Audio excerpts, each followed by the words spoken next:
Natira, lalaban ako hanggang sa huli. Kahit minsan kulong siyang tamaan, ayos na yun. Aatake ka ba at susubukan mo makagawa ng lucky punch? Katawan mo yan, Ichiro. Kaya dapat alam mo kung hanggang saan lang ang kaya mong gawin.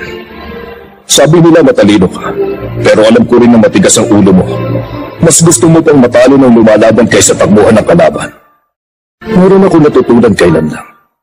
Sa tinagal-tagal ko sa mundo ng boxing, sa wakas naintindihan ko na rin yun.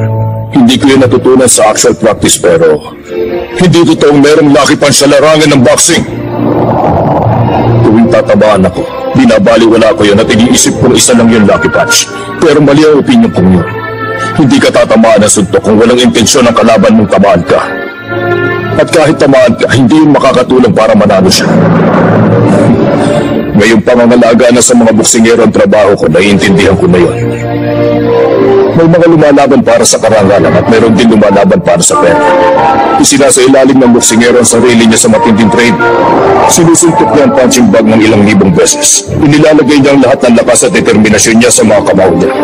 Paano mo masasabing nagkataon lang ang pagtama ng isang suntok kung nag-practice siya ng ilang libong beses? Buhay ang mga kamao niya. Ang mga kamao hindi marunong sumuko. Mga kamao punong-puno ng determinasyon na nakakagawa ng milagro. Tama si Papa. Ilang beses ko na rin yung nakita. Gagawin ko yan. Dahil may matinding dahilan ako para gawin yun. Segundo!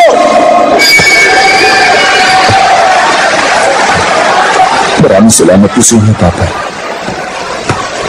Panoorin niyo po ako. Tapos sabihin niyo,